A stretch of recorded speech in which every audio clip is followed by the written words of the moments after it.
Épisode number 12. Épisode numéro 12.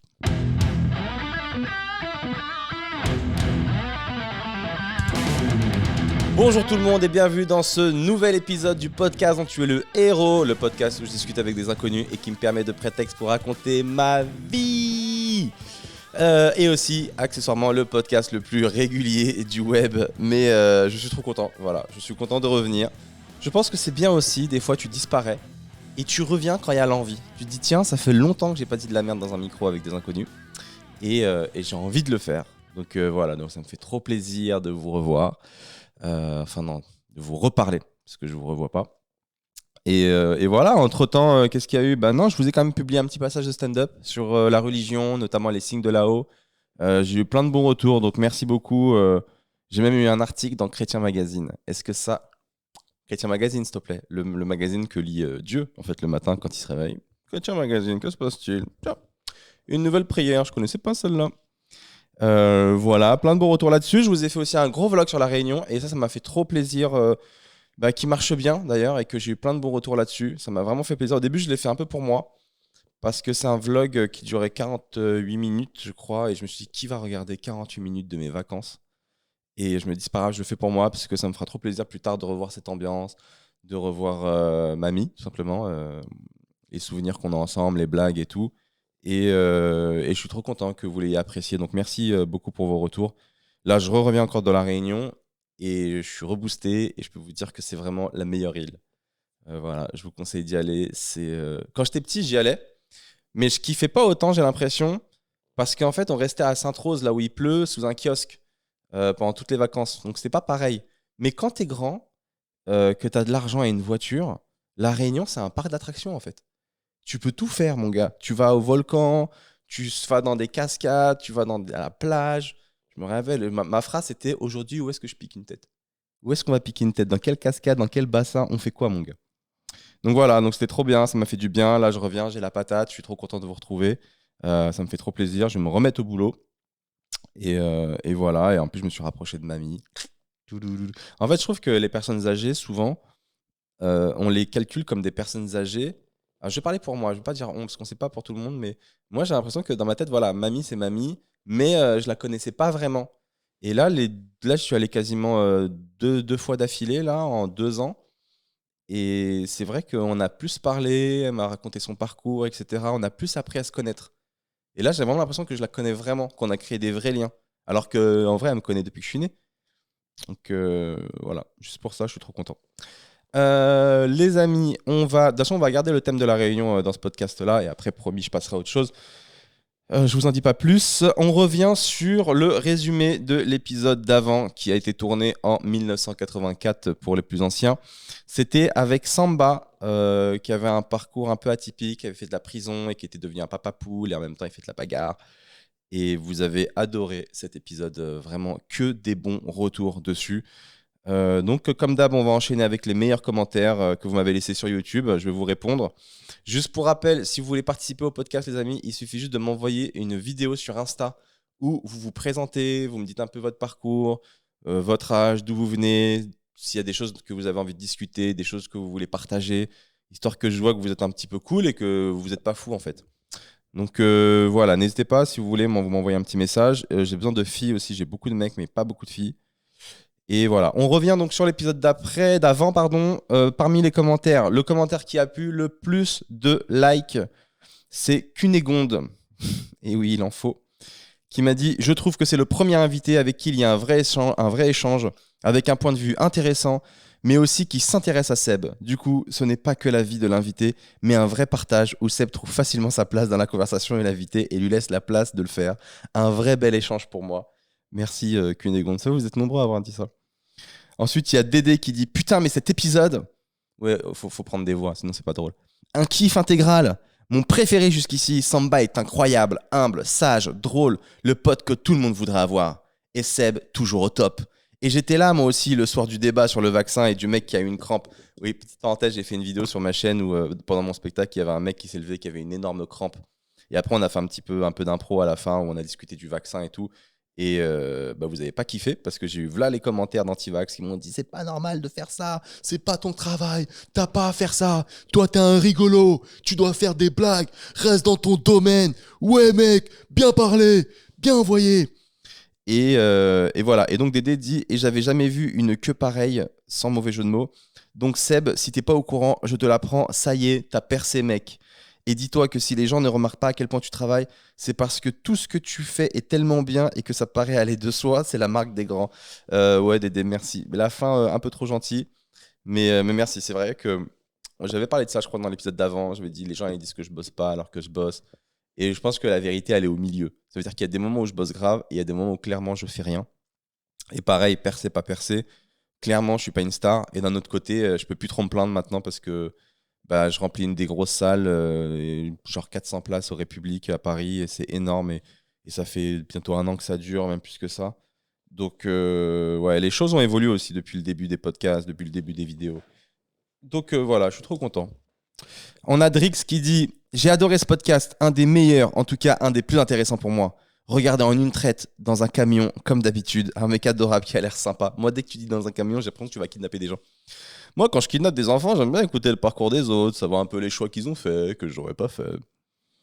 On a VPM qui dit Seb, tu as un don d'écoute incroyable, tu pourrais être psy. Toujours agréable de regarder tes vidéos. Et 4 comiques dans le vent, c'est vraiment une pépite. J'avoue, des fois, je me prends trop pour un psy. Et je suis ah oui, mais attendez, excusez-moi, est-ce que vous pouvez revenir sur le point d'avant quand votre père s'habillait comme votre mère? Oui, d'accord, je comprends beaucoup mieux le. Alors qu'en vrai, moi-même, j'ai pas une si bonne écoute que ça. Je me rends compte parce que des fois, les gens, quand ils me parlent, j'ai des problèmes de concentration. Et très rapidement, mon cerveau, il part. Et après, je me dis, merde, il faut que je les regarde droit dans les yeux un moment. Sinon, ils vont se rendre compte que ça fait 5 minutes que je suis parti. On a Sabine qui dit bonjour Seb, je suis une mamie de 60 ans, je vis à La Réunion et j'adore tes vidéos. Merci, c'est sincère, drôle et addictif. Bonne continuation et bravo pour ton talent. Salut Sabine de La Réunion, 60 ans. 60 ans. Est-ce que tu peux dire à ma mamie que il n'y a pas que Radio Freedom qui existe? Euh, Putain, Sabine, en tout cas, t'es connecté, hein, t'écoutes les petits podcasts et tout. On a Jonathan qui dit waouh, j'étais pas prêt à écouter une discussion aussi cool, ce format est trop lourd. Samba, quel vaillant. J'aime bien la phrase. Pardon, je m'attendais vraiment pas à ce que ce soit. Je m'attendais pas à écouter une discussion aussi cool. Genre, je pensais vraiment que ça serait de la merde, mais en fait, c'est plutôt sympa. Bah écoute, Jonathan, merci pour le compliment. On a CSP qui dit merci Samba d'avoir eu le débat sur le vaccin. Ah là là, le débat sur le vaccin, on n'en finit plus. J'avais envie de le faire avec Seb depuis des mois. Tu as des bons arguments, contrairement aux débatteurs des plateaux TV. Merci à toi, Seb, d'être assez ouvert d'esprit pour en discuter ouvertement. Je pense que si ceux qui ont mal réagi suite à ton passage sur le vaccin savaient que tu avais autant réfléchi sur la question, ils auraient été bien plus bienveillants avec toi. Je te rejoins sur le dernier point, meilleur épisode de la saison. PS Samba, t'as l'air super sympa. Cœur bleu, entre parenthèses, parce qu'on est des bonhommes. J'aime trop ce truc de on met des cœurs bleus parce qu'on est entre mecs, et sinon ça veut dire on est pédé et j'ai des sentiments pour toi. Donc je mets bleu. Et ouais, le vaccin, putain, j'ai reçu vraiment des pavés, quoi. Non, tu peux pas dire ça, Seb.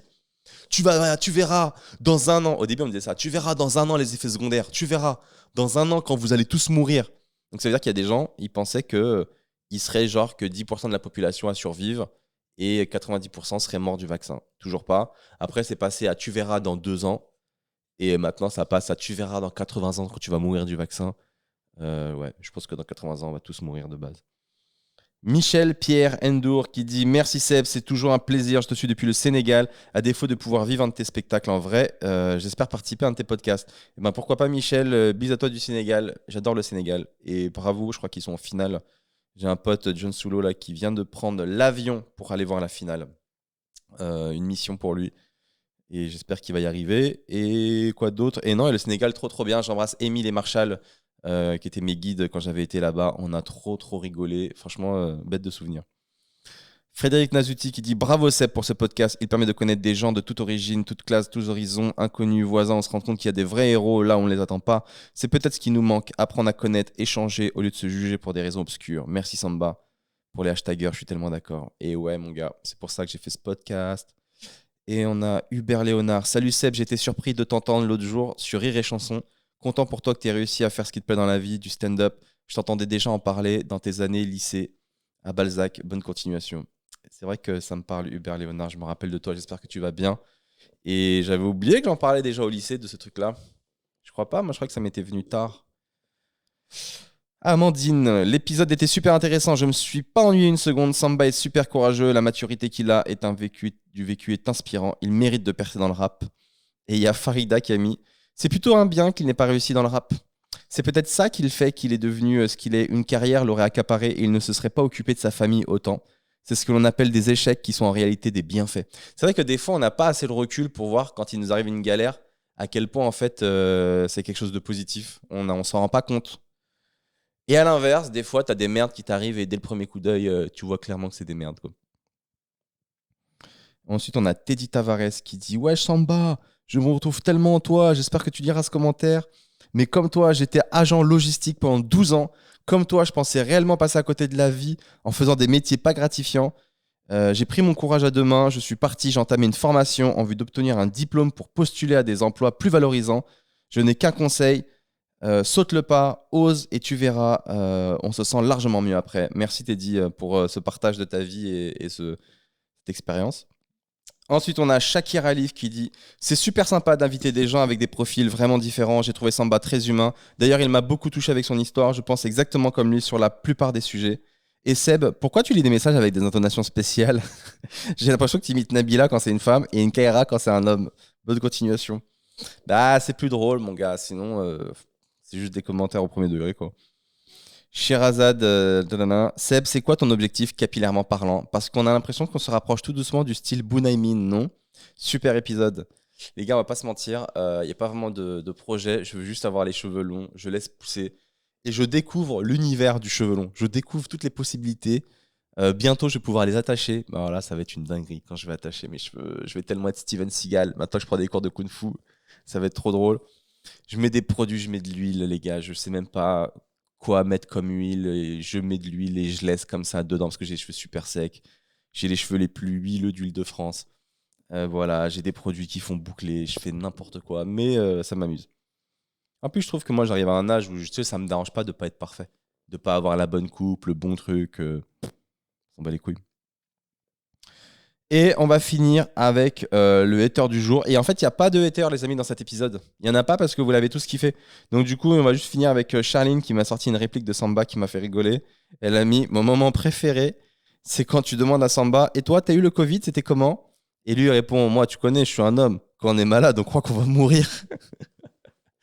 Donc, merci Samba pour ton humour et ta personnalité, c'était trop bien. Et du coup, les amis, on va accueillir notre nouveau héros du moment. C'est une héroïne.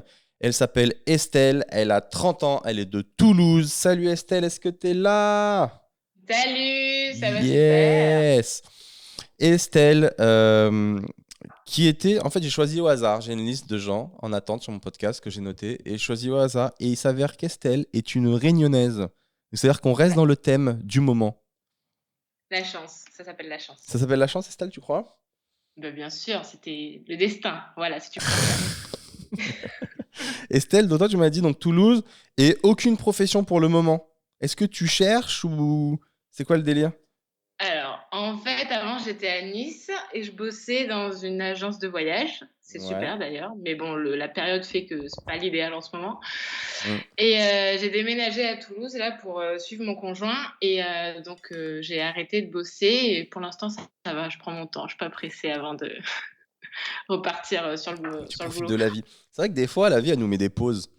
Tu Ouais. vois? Des fois, tu te dis, bon, je me suis fait virer ou j'ai perdu mon travail. Mais tu sais quoi? Mm. Je vais pas reprendre tout de suite. Je vais en profiter pour réapprendre quelque chose, prendre du temps Non, pour mais moi. c'est ça. Ouais. Et du coup, dans cette pause, t'as fait quelque chose ou quoi? Ou tu fais que dormir? J'ai une fille aussi, chose que tu n'as pas dit, qui a 2 ans. Donc non, non, je dors pas. Ah Je me oui. réveille pas à midi non plus comme certains. Ah ouais, ah ça tacle à la gorge dès le début. Ok, on reconnaît la Réunion. C'est vrai que je me lève. Et d'ailleurs, petite parenthèse, quand j'étais à la Réunion, je m'étais trop bien réglé, tu vois. Je me levais à 8 heures. Oui, mais c'est parce que t'étais chez ta grand-mère. Exactement. Mais j'étais vraiment réglé nickel, quoi. Et je me dis, je vais garder ce rythme. Et en 2 jours, bah, je C'est suis mort. revenu à mon rythme normal. Je me couche à 4 heures, je me lève à 13 heures. Ouais. Voilà. Je sais pas, c'est trop bizarre comme si mon cerveau, il se dit, quand on est à Paris, c'est ça le rythme habituel. Ah non, mais le cerveau, il fait ce qu'il a envie, hein.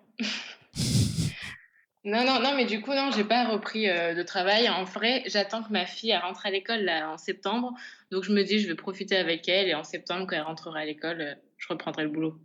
Non, t'as raison. Franchement, tranquille. Voilà. Mmh. Euh, donc toi, à la base, tu es donc de La Réunion, de Mmh. Saint-Benoît, qui est bizarrement C'est juste ça. à côté de chez moi. Mais c'est fou, hein? Je Et te ouais, jure. Saint-Benoît. Mais après, moi, Saint-Benoît, je suis pas un grand professionnel. J'amène juste mamie faire les courses. Moi, je suis à Saint-Tro, juste à côté pour les gens qui connaissent pas. Mmh. Et donc, toi, tu as grandi là-bas. Tu m'as dit que tu es une famille de commerçants. C'est ça, tes parents, c'est des commerçants? Oui, ils travaillent dans les supermarchés. Ah, j'allais dire, est-ce que c'est eux qui vendent des bouchons à Saint-Benoît, là, et qui sont millionnaires? Non, Tu vois c'est de qui pas je eux. parle ou pas? Bien sûr, je vois de qui tu parles. Comment Non, ils non, c'est pas s'appellent? eux. Oh, mais alors là, tu me poses une colle, je vois leur tête, je vois ils sont où, mais je sais pas comment ils s'appellent. Les amis, à Saint-Benoît, il y a des gens, ils vendent des bouchons. C'est comme. Comment on peut expliquer les bouchons, ce que c'est? C'est un apéritif. Non, c'est pas vraiment un apéritif. C'est horrible de j'arrive pas à décrire des choses de La Réunion, ça me paraît tellement sensé que de l'expliquer, Les pour les gens de bouchons, métropole. c'est une nourriture qui est basique, typique de là-bas. Et en fait, c'est de la viande enroulée dans une pâte, c'est ça? Ouais, c'est ça. Et c'est un truc typique, tu vois. Et il y a un gars à Saint-Benoît, mec, toute l'île va acheter chez lui, tellement il fait les meilleurs bouchons de l'île. Et il est devenu Ouais. super connu. Mais j'imagine ce gars rouler, je l'imagine rouler en Porsche, quelque part à Miami, juste en ayant fait les meilleurs bouchons de Saint-Benoît. Mais tout le monde. Ouais. Et même quand j'étais petit et qu'on rentrait en France, on allait chez ce gars-là, on achetait des bouchons, on les ramenait en France. Ouais, mais pareil, on faisait ça pour mes oncles et tantes. Ouais, Mm. c'est ça. Et à La Réunion aussi, donc toi, tu es à Saint-Benoît, tu as ce côté, donc à côté de Sainte-Rose comme moi, et on a ce côté où il pleut beaucoup là-bas, tu vois, Oui. et cette mauvaise réputation. Et moi, quand j'étais petit, j'aimais pas. Et là, en grandissant, ben, je trouve ça beau, ce côté de l'île, en fait. Je trouve que c'est plus vert, plus sauvage. Euh, Dis-moi ce que t'en penses. Ce que j'en pense, bah, moi, je trouve toujours qu'à Saint-Benoît, il y a pas grand-chose à faire. Alors, certes, c'est très beau et tout ça, mais tu fais vite le tour, quoi. Enfin, toi-même, tu l'as dit, tu vas qu'à Saint-Benoît pour emmener ta grand-mère faire les courses. Bien sûr. Tu vois? Donc, tu vas pas rester enfin, moi, j'ai quitté La Réunion, j'avais 18 ans. Ouais. Mon adolescence, tu pas faire, la fête à Saint-Benoît. Tu allais dans le nord, à Saint-Denis, tu prenais le bus ou tu avais des parents qui emmenaient, mais tu restais jamais, là où il pleut, où il y a rien à faire. C'est Mais pour tout le ça. monde quitte La Réunion à 18 ans. Ma mère, Mmh. j'ai des cousines, je connais tout le monde qui viennent en France, tu vois, à 18 ans. Mais je trouve Mmh. ça tellement fou, c'est tellement jeune de venir en France à 18 ans. T'es tellement pas Mais c'est prêt, un en peu fait. c'est banalisé un peu. Enfin, en tout cas, à ma génération, c'était limite normal de venir, faire ses études, en métropole. Ouais, mais Donc 18 ans, t'es un enfant, t'arrives en métropole, t'es pas prêt. C'est un autre monde. Les gens, ils sont pas ah pareils, ils réagissent pas pareil, c'est pas la même éducation, c'est pas le même truc, il y a moins de partage.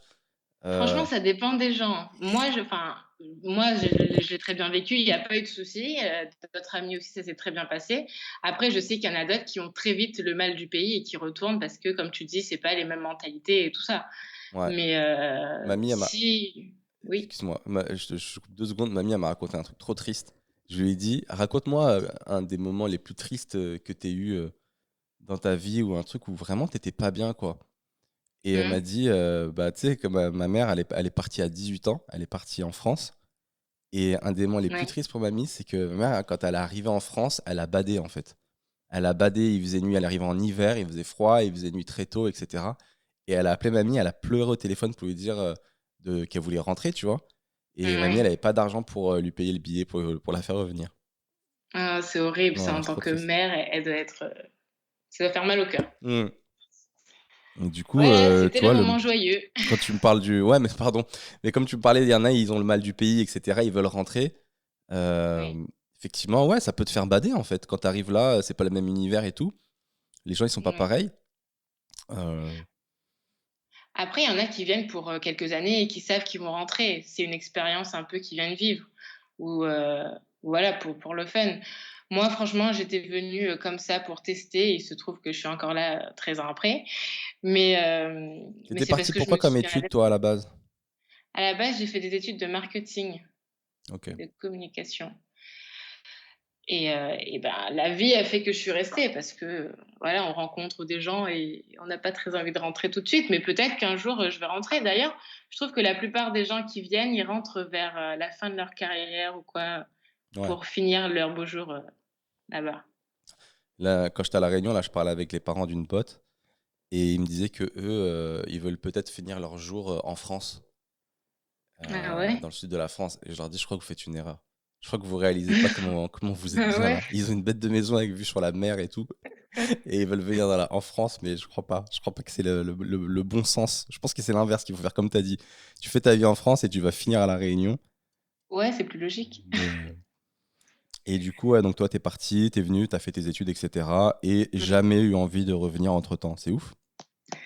Non, parce que déjà, on a eu la chance à mon époque, mais je crois que ça existe plus.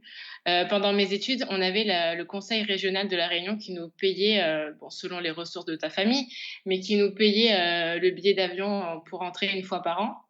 Ouais. Donc déjà, pendant 5 ans d'études, j'ai pu rentrer tous les ans, ce Ah qui putain, c'est trop bien. ce qui est sympa. Ah, c'est trop bien. Ouais, donc ça, c'est quand tu es étudiant. Après, tu te débrouilles. Et donc non, au début, ça allait et après, non. Là, j'avoue que depuis que j'ai eu ma fille, ça m'a trotté dans l'idée de rentrer pour qu'elle puisse être entourée de sa famille. Bah ouais. Mais je pense que je le ferai Mais non. plus pour ma famille, mais pas pour moi. Tu ferais pour ta fille. Ouais, pour ta fille, pour qu'elle voit ses racines, qu'elle voit sa mamie. Bah, on va faire comme toi, on va essayer d'y aller le plus souvent possible, comme toi tu l'as fait, comme ta mère, a pu le faire Mais pour moi, ma toi. mère, elle avait un peu le même truc que toi quand tu fais tes études, en fait. Mmh. C'est que comme elle est fonctionnaire, Ouais. tous les 3 ans, tous les 3 ans, le billet était payé pour toute la famille. Oui, les congés Les bonifiés. congés bonifiés, exactement. Donc c'était ça. Et donc, du coup, comme c'était tous les 3 ans, c'était rare. On y allait le plus longtemps possible. Donc, on faisait tout juillet, août, les grandes Oui. vacances. Donc, je passais 2 mois là-bas tous les 3 ans. Tu pas un cas isolé, hein. Il y a beaucoup de personnes qui deviennent fonctionnaires pour, se permettre ce luxe. Mais en fait, on m'expliquait que l'époque de la génération de ma mère, tout le monde, enfin, tout le monde, plein de jeunes, comment on m'a expliqué ça? Aller en France, à Dieppe, il y avait une espèce de formation d'administration. On te formait à Ouais, l'administration et après, on oui. t'envoyait dans les différents ministères. Et du coup, j'ai ma Oui, mère qui est dans un ministère, j'ai une tante qui travaille dans un autre ministère, etc. Et donc, c'était plein de gens des dom-toms qu'on ouais. envoyait dans cette formation-là en France. Et pour les gens de la Réunion de l'époque qui n'avaient pas beaucoup de moyens et tout, ben, quand tes enfants ils sont en France, c'est qu'ils ont un peu réussi leur vie, tu vois. Ah mais c'est fort possible, hein. À l'époque, tu te dis, Je ils sont où tes enfants? Bah, ils sont en France. Tu dis, ah, tiens, c'était un peu la classe, tu pouvais te la raconter un peu. Oh, mes enfants, ils sont en Ouais. France. Non mais c'est vrai. Donc toi, tu m'as dit que c'était plutôt cool ton enfance à La Réunion, mine de rien, même si tu m'as dit que tu t'ennuyais Oui. un peu à Saint-Benoît. Et que tu m'as dit que tu étais en surpoids, mais Ouais, j'ai jamais eu le déclic pour changer. oui. C'est-à-dire que tu étais Bah si, bien. à un moment donné, oui, mais pas enfin, c'est pas arrivé, tôt. C'est arrivé vers quel âge? C'est arrivé à mes 21 ou 22 ans, je sais plus. Oui, ça, tu m'as dit à 22 ans, j'ai eu un déclic, j'ai perdu 49 kilos en un an par moi-même. Ouais. Alors moi, j'ai trop de questions. Déjà, c'était quoi ce fameux déclic à 22 ans qui dit maintenant, basta, on y va? Et Mmh. comment t'as fait pour perdre 49 kilos en un an? Alors franchement, moi je pense que le déclic, ça peut arriver de n'importe quoi. Parce que j'ai eu plusieurs pertes de poids et à chaque fois, c'était des déclics totalement différents. Donc là, je vais te raconter pour, la première fois où j'ai perdu 49 kilos. Mais c'est vraiment un détail. Je veux dire, là, je vais te raconter ça, mais ça aurait pu être n'importe quelle autre chose. C'est juste que ça arrive à un moment donné, tu sais vraiment pas pourquoi. Et moi, en l'occurrence, ce déclic, c'était, je discutais avec mon père et il faut savoir que je suis très proche de mon père et dans la discussion, c'est quelqu'un qui m'a jamais, jamais parlé de mon poids, même s'il le voyait très bien que j'étais en surpoids. Et pour la première fois de sa vie, il m'a sorti: «Oh Estelle, faudrait commencer à faire attention». Hmm. Et là, comme en fait, je le savais qu'il savait que j'étais en surpoids, mais il m'en avait jamais parlé de toute ma vie et je me suis dit: «Oh là, si mon père m'en parle, c'est que vraiment on est arrivé à un stade où faut faire quelque chose». Hmm. Je vois très bien. Donc voilà, Tu t'es dit, c'était lui, pas il parle pas, mais s'il parle, c'est qu'il y a un souci, quoi. C'est que. et C'est que voilà. même limite, peut-être, il s'inquiète, en fait. Oui, totalement. Donc c'est pour ça que je me suis dit: «Ouh là là, ouvre tes yeux là et bouge-toi». D'accord, donc ça t'a fait ce déclic, OK, venu de ton père. Ouais, Ah, bah, c'est marrant parce que oui. j'aurais parié qu'à 22 ans, ça aurait été un mec ou une relation amoureuse ou un truc. Pas du tout. Et comment t'as fait pour perdre ces 49 kilos en un an? Mais je me demande encore, comment j'ai fait, hein. Mais en vrai, je pense que quand tu as beaucoup de poids à perdre, déjà, tu perds plus vite au Ouais, début, c'est sûr. ouais, tu Donc fonds. ça encourage. Ouais, Et comment j'ai fait? J'étais étudiante, donc j'allais pas voir une diététicienne ou un nutritionniste, j'avais pas les sous, hein. Donc j'ai fait tout par moi-même, c'est-à-dire que j'ai mangé juste clean, quoi. C'est-à-dire que j'ai arrêté de grignoter, j'ai arrêté les jus, je buvais que de l'eau, et je mangeais que des légumes et des fruits. Quand je voulais grignoter, je mangeais une biscotte, c'était vraiment, la diète. ouais, mais Mais des comme j'en fois, avais envie, t'as pas ce truc où ouais. des fois tu t'ennuies, tu manges? Bah, bien sûr, mais franchement, quand tu as envie Ouais. et surtout quand tu vois les résultats, Ah, tu te dis, «Non, tu continues». faut pas gâcher ça, quoi. Voilà, et j'ai commencé en parallèle, la salle de sport, moi qui n'avais jamais fait de sport de ma vie, mis à part au cours d'EPS. D'accord. Ah, mais c'est trop bien. Franchement, c'est un super, super message pour Ouais. les gens qui nous écoutent et qui aimeraient se lancer. Et Mmh. cette perte de poids, tu me dis, m'a donné beaucoup confiance en moi. J'en ai Moui. profité pour avoir des dates comme jamais. Quand j'ai vu ça, je me suis dit: «Ah ouais, elle a dû faire des dingueries à ce moment-là, elle».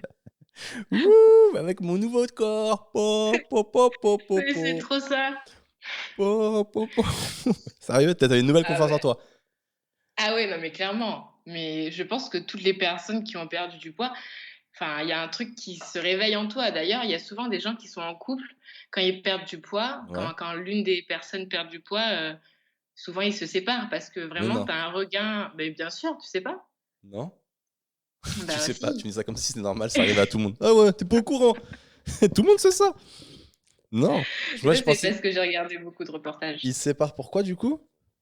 Bah, souvent, justement, comme je te le dis, quand tu perds beaucoup de poids, tu as plus de confiance en toi, tu te dis peut-être: «Ah bah non, je suis restée dans cette relation parce que j'étais à l'aise, parce que je pensais que personne d'autre allait m'accepter», et puis au final tu vas voir ailleurs. Parce que tu as envie Attends. de vivre de OK, nouvelles j'ai capté. Donc expériences. tu t'es en fait, en gros, tu te dis, la personne qui était en surpoids se disait, était peut-être pas vraiment heureuse dans sa relation, mais elle se disait: «De toute façon, comme elle a pas confiance en elle, de toute façon, je plairai pas à d'autres personnes» Alors attends, oui, mais c'est des suppositions, je suis pas dans leur tête, mais c'est un peu ça, oui. et le jour où tu as maigri, tu te dis: «Eh, en fait, je plais à des gens. Eh, en fait, j'ai le choix. Je suis pas obligé de rester avec ce connard». Non, mais tu Ouais. sais que mine de rien, les gens te regardent plus de la même façon dans la rue. Bah, c'est sûr, C'est j'imagine. c'est sûr. Tu te fais regarder, alors qu'avant, peut-être que c'était pas le cas ou beaucoup moins, donc franchement, ça donne confiance, carrément. Tu as envie de vivre de nouvelles expériences. D'accord, OK. Et moi, en l'occurrence, oui, j'ai bien profité, de rencontrer plein de personnes. Oh! Attends, Bah oui. OK, et du coup, tu m'avais dit, la perte de poids, c'est une démarche qui doit être perso et pas faite pour les autres, sinon ça ne marche pas de toute façon. Bah, c'est sûr. C'est vraiment pour soi. Mais je pense que quand tu le fais pour les autres, tu reprends juste après, ou enfin, ça marche pas. Il y a un moment donné où tu reprends ce que tu as perdu parce que tu as fait pour faire plaisir. Ouais. Donc quand c'est pas ta démarche, enfin, je le vois autour de moi, des copines qui veulent, maigrir, pour X ou Y personne, Mmh. ça marche un temps, hein. Moi, j'essaye là de faire un régime, mais je galère, mon gars. Oh là là. En plus, tu sais, je sais pas si ça te le fait, mais je mange encore plus après avoir fait du sport. Parce que je me dis, j'ai la légitimité de manger. J'ai fait v'là du sport, du coup, je mérite de déglinguer ce saucisson, prendre du chocolat. Bah ouais, j'ai fait du sport. On a le droit. Tilit. Combien de Ouais, récompenses? C'était vraiment dur. je pense que tu es un peu dans le délire, c'est ta nouvelle résolution, mais que tu en as pas vraiment envie. La vérité, c'est que j'ai envie de maigrir, mais Mmh. dans la vie, en général, j'aime pas me priver. Et ça me fait chier de me priver. Donc, Mais tu es pas obligé de te priver tout le temps. mais en fait, je pense que j'ai des mauvaises habitudes et il faut juste que j'arrive à les vaincre. Mais c'est surtout la nuit, en fait, où j'ai envie, tu vois. La nuit, je sais pas, je travaille, je suis devant l'ordi et il me faut un petit truc à grignoter, un petit truc à boire. Euh, Prends un thé. c'est vrai, mais j'aime pas trop l'été, malheureusement. Mais ouais, ce serait bien ce genre de truc. À La Réunion, là, j'essayais de pas trop manger parce que la dernière fois que j'avais été, j'avais pris genre 6 ou 7 kilos en un mois. Et Tout le monde prend du poids à La Réunion. j'avais vraiment beaucoup mangé. Je buvais que du Diego, une boisson méga sucrée. Et Mm. donc là, j'ai pas bu de jus sucré. Je faisais que de manger des litchis et des caries de mamie. Et j'ai quand même pris 1 ou 2 kilos, mais ça va. Mais toi, tu as un rythme décalé, donc déjà, c'est un peu plus dur, je pense, de suivre quelque chose de régulier avec ton rythme de vie, Mais rien n'est régulier dans non? ma vie de toute façon. Mais C'est c'est ça. ce que je kiffe. Non, mais c'est vrai, mais j'aime pas la régularité. J'aime bien la liberté de faire ce que je veux quand j'en ai envie, comme je le veux. Donc déjà, rien que de me mettre des entraves, ça me saoule déjà de base. Bah, Euh, oui. mais j'essaye vraiment de... C'est pour ça, de pas me sentir frustré. Ça veut dire que je mange toujours, mais je vais juste essayer de réduire un peu mes quantités, d'arrêter les boissons sucrées. De toute façon, ça me manque pas vraiment. Et voilà, et puis c'est tout, et on verra. Est-ce que les litchis, ça fait grossir, ça? Ça dépend de la quantité que tu en manges. Bah, beaucoup. C'est impossible de Bah, manger un litchi, de s'arrêter, c'est pas possible. non, bah, si tu en manges beaucoup, oui, tu vas grossir, c'est sûr. Tu crois? Parce qu'on m'a dit que le sucre qui est dans les fruits, il est mieux assimilé par le corps et il fait pas grossir. Oui, oui, oui. Tu crois que les hommes préhistoriques, ils étaient pas gros s'ils bouffaient que des fruits et légumes? À un moment donné, ils grossissaient, je pense, hein. Franchement, j'ai jamais vu aucun homme préhistorique gros. Dans aucune fresque, j'ai pas jamais vu un obèse suivre des gens normaux. Et non, j'ai Je jamais sais vu un pas. homme préhistorique gros de ma vie. C'est la première fois qu'on me dit ça, je sais même pas quoi répondre. Qu'est-ce que tu m'as dit? Une fois le poids perdu, on est souvent fier de nous, on dégage plus de confiance, donc plus de charisme. Perso, Oui, il m'est toujours arrivé de belles choses avec chaque perte de poids. mais oui. Chaque perte de poids, une belle chose dans ta vie. Ouais, alors, tu veux que je les dise, c'est ça? Faut que je m'en souvienne. Bah, si t'as un exemple, après, si t'en as pas, c'est pas grave. Mais genre, t'as gagné au loto après avoir perdu du poids? Comme si la vie te disait bravo! Non, mais comme je te disais, je pense qu'on est plus dans on a beaucoup plus confiance en soi, on dégage quelque chose de bienveillant, de voilà, de lumineux et que forcément on a un retour, positif. Ouais. Bah, la première fois, je pense que j'étais tellement bien, bah, j'ai rencontré mon copain, donc Ah, ton homme voilà. actuel? C'est avec qui t'es Oui, toujours? oui. Ça fait combien de temps là? Bonne question. Ça fait 9 ans, je crois, tu m'as dit. Ouais, 2013, ouais, c'est ça, 9 ans. 9 ans et vous avez une petite fille de 2 ans, c'est ça? Oui, c'est ça. Trop bien. Heu, bah, oui et la deuxième fois, oui, parce que j'ai eu plusieurs pertes de poids, Mais je du l'ai coup, pas là, dit, comme tu mais m'as dit, si tu reperds du poids, tu le quittes alors. C'est d'après ton raisonnement de tout à l'heure. non, non, pas forcément. Il Mais on écoute les en podcasts, discutera plus tard. il a chaud. Mais oui, mais ça va nous faire arriver sur le deuxième sujet que je voulais aborder. En fait, il y, Oui. a une rubrique qui s'appelle Docteur Love, où je réponds un peu aux questions des gens sur amoureux, etc. Mmh. Même si j'y connais pas grand-chose. Toi, il n'y avait pas de question Docteur Love, tu m'as dit, mais Ouais. tu m'as abordé un sujet qui m'a scotché. Je me suis dit, j'ai hâte d'en parler et de le partager avec les gens. Tu voulais Ouais. parler des relations libres. Tu m'as dit, je ne serais pas prête à le faire dès le début d'une relation amoureuse, mais je suis Mmh. pour le fait d'aller voir ailleurs si on a envie, dès lors qu'un climat de confiance est instauré dans le couple. Pour moi, on n'a qu'une vie et on ne devrait pas se priver de faire ce que l'on a envie de faire sous prétexte d'être en couple. Cette phrase Mais est folle. J'ai saigné du nez en la lisant. Et est-ce que ton copain, il écoute le podcast? Parce qu'il doit avoir une goutte de transpi sur le côté là. Ah ouais. Ah, on est libre. Ah d'accord. Non, ça me va. Ça me pose aucun souci. Fais ce que tu veux. mais tu sais qu'il pense la même chose que moi, sinon on serait pas ensemble. Ah, vous pensez pareil. Mais alors, même moi, il faut que. Parce que moi, ce système de couple libre, vraiment, est un mystère pour moi. Ça m'intrigue tellement. Je veux tellement comprendre. Euh, Est-ce qu'on peut être heureux comme ça? Si oui, comment? C'est quoi le Non, fonctionnement? J'ai des potes non, mais alors attends. qui ont Ouais, testé vas-y. ça. Et Mmh. ils me disaient qu'en fait, il y en avait toujours un perdant, en fait. Parce qu'il y en a toujours un qui va plus ken que l'autre ailleurs et qui va être plus libre que l'autre. Donc c'est un peu pas juste. Et puis je trouvais ça très triste de voir ta copine se préparer le soir pour sortir, mais c'est pas pour toi. C'est pour aller voir un autre gars. C'est un glauque. Mais n'importe quoi, c'est toi qui vois ça comme ça. Raconte-moi, s'il te plaît, explique-moi. Ça m'intéresse vraiment beaucoup. Bah, alors, en gros, déjà, je t'ai annoncé ça comme un couple libre, mais parce qu'il fallait mettre un mot dessus. Moi, en vrai, juste, ce que je veux dire, c'est que les gens sont juste libres de faire ce qu'ils font, enfin, et de faire ce qu'ils veulent. Après, ça s'appelle un couple libre parce que ça s'appelle comme ça.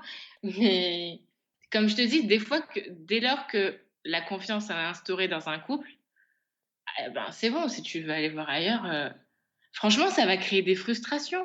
Si tu restes là, tu vas tellement avoir envie. Ouais, Tiens, mais tu vois, moi, pour rebondir, je me fais l'avocat attends, du diable. Il va y avoir des vas-y. frustrations si je suis à la maison solo et que je sais que toi, t'es en rodéo à l'extérieur. Ça peut me créer une Mais frustration aussi. bah, tu qu'à aller faire la même chose. Ok.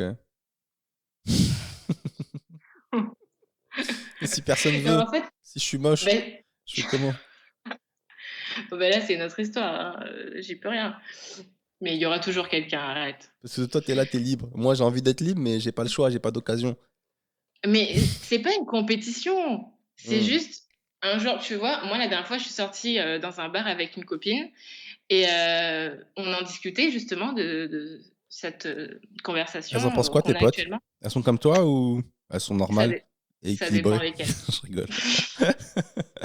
Ça dépend lesquelles, ok. Ça dépend lesquelles. Celles qui sont un peu plus ouvertes d'esprit pensent comme moi, celles qui sont possessives comme toi le sont pas. Mais qu'est-ce que j'allais dire? Oui, donc j'en discutais avec elle et elle me disait: «Tiens, là, on est dans un bar, imagine, il y a un mec qui vient te voir et qui a envie de passer la soirée avec toi, qu'est-ce que tu fais?» Je lui dis: «Ben, c'est simple, j'envoie un message à mon chéri et je lui dis Waouh. que je rentre pas ce soir». Oh, la violence du message. Le SMS lourd. Ce soir, mange sans moi. Et là, dans ta tête, t'as tout compris, mon gars. T'es devant ton plat de pâtes. T'es en dépression. Mange tout seul ce soir. Hashtag courgette, pêche. Oh mon Dieu. Ok, ok, d'accord. Et quand tu rentres, tu lui dis ou pas? Ou Ah bah, t'inventes un mytho? ah bah, non, mais il le sait. De toute Il, façon, il le sait, d'accord. la règle entre nous, c'est qu'il faut toujours prévenir l'autre. D'accord, ok. Parce que déjà, on se l'autorise, donc on va pas se le faire, dans le dos de chacun. D'accord, ok. Donc on prévient toujours l'autre. Après, il y a 2 écoles. Moi, par exemple, j'aime bien tout Il y a savoir. deux écoles. J'aime trop cette phrase. Il y a vraiment deux mentalités. Oui, toi, t'aimes bien tout savoir. Ouais. Et alors que mon chéri, quand ça m'arrive, il m'a dit: «OK, d'accord, tu as passé une bonne soirée? Oui, allez, bonne nuit». Enfin, il peut rien savoir. Ah, bah moi, Ah putain, je sais pas comment je fais. Parce que d'un côté, je veux pas savoir. Et de l'autre Mmh. côté, j'ai une espèce de curiosité malsaine de il a fait quoi? Il était comment? Il était comme ça. Ah ouais. Et moi, je suis pas comme ça, moi. Bah, Il a comme fait tu quoi? dis Ah, il t'a déglingué. Ah d'accord, ok. Bah ouais, tu vas bien dormir demain. Vas-y, bah demain, je déjeune tout seul. comme tu dis, c'est malsain, donc Mais vaut mieux ouais, pas moi, que je tu sais découvres. que je le ferai pas dans un. Je poserai pas des questions de manière saine. Moi, je me connais. Ça sera pas Mmh. dans un bon rapport. Sérieux, t'as passé une très bonne soirée? Il était très élégant. Je suis trop content pour toi. Bonne nuit. Non, ça sera pas ça. Ce sera, ah, il a Mais toi, fait ça, l'enculé. tu ferais jamais ça. Mais je sais pas, pour être honnête avec toi, je me suis déjà posé la question, mais je crois pas que c'est la vie que j'ai envie d'avoir. Je crois que la société m'a mis des idéaux dans la tête et c'est pas l'idéal de couple que j'aimerais avoir. Je trouve que c'est un petit peu triste. Il y a quelque chose pour moi d'assez Mais pourquoi triste. tu dis que c'est Je sais triste? pas, dans l'image que j'en ai, pour moi, c'est triste en fait. C'est un échec quelque part. J'arrive pas à Mais l'expliquer. n'importe quoi. Et donc ouais, c'est pas dans mon idéal. J'avais rencontré un acteur porno qui m'avait vanté ce mode de vie. Ouais. euh, qui m'avait dit tu verras Seb, il faut faire ça, tu vas kiffer, c'est la meilleure life. Ma copine elle s'éclate, moi ils étaient acteurs porno tous les deux. Donc ils n'avaient pas trop le choix, tu me diras. Et non, ils étaient trop heureux et tout, mais je sais pas, ça m'a pas tenté plus que ça. Mais du coup Non, c'est mais pour ça que t'es pas obligé de le définir comme un cadre de vie de couple. Comme je te dis, on peut juste se le dire, comme ça, pour, pas générer des frustrations. ok, mais toi tu m'as dit toi tu veux tout savoir. Si lui il a fait quelque chose, tu veux tout savoir. Ah ouais, je suis trop curieuse. Ah oui, oui, oui. Ah non, moi je veux tout savoir. Je veux apprendre des choses. Je veux savoir ce qu'il a aimé, ce qu'il a pas aimé, tu vois pas? Mais finalement tu veux savoir qu'est-ce qu'elle avait de plus que toi en fait. Derrière toutes ces questions, il y a ça en fait. Qu'est-ce qu'elle Ben a oui, fait que toi un tu petit fais peu, pas? oui. Et qui du coup sous-entend pourquoi t'es parti voir ailleurs? Qu'est-ce que moi j'ai pas comblé chez toi? Oh mais non, mais là tu vas trop loin. Ouais, je sais. Il l'a juste trouvée belle, il avait envie de la ken, il est parti, voilà, basta. Ok. T'as pas peur qu'il s'attache ou des trucs comme ça? Alors, ça, c'est le risque à prendre. Il y a Bah pas oui. photo. Mais le risque, il est là que tu autorises la personne à le faire ou pas. Non? Je T'es pas réfléchis. d'accord? Je réfléchis. Le risque, il est là, que tu te l'autorises ou pas. Oui et non. Euh, Parce que tomber amoureux, mine de rien, c'est vrai qu'on se l'autorise un peu. Je trouve que souvent, on nous vend l'idée comme quoi ça arrive comme ça, sur un coup de tête, sans prévenir et tout. Mais en vrai, je trouve qu'on s'autorise. Ça commence toujours par un petit jeu de séduction, une petite blague. Après, il y a un bon feeling, tu creuses un peu, tu vois que le feeling, il est encore là. Et un peu, voilà, et après tu t'attaches et tu tombes amoureux. Je trouve que c'est un processus. Et du coup, tu t'autorises ce processus. Alors que des fois, on peut aussi se l'interdire. Tu vois qu'il y a un bête de feeling avec une personne, tu dis, bah vas-y, je vais pas creuser parce que ça sert à rien, c'est les problèmes. Si j'y vais, ça va me créer des problèmes. Donc tu t'interdis un Beh, peu. parce que tu sais que c'est pas la bonne personne. Non, non, parce que je me dis, ça peut être bien. Moi, je pense qu'il y a plein de gens qui sont faits pour nous sur Terre, tu vois. Je m'entends bien Mmh. avec une personne, je peux aussi bien m'entendre avec une autre, etc. Mais je pense que on fait le choix d'être amoureux à une seule personne.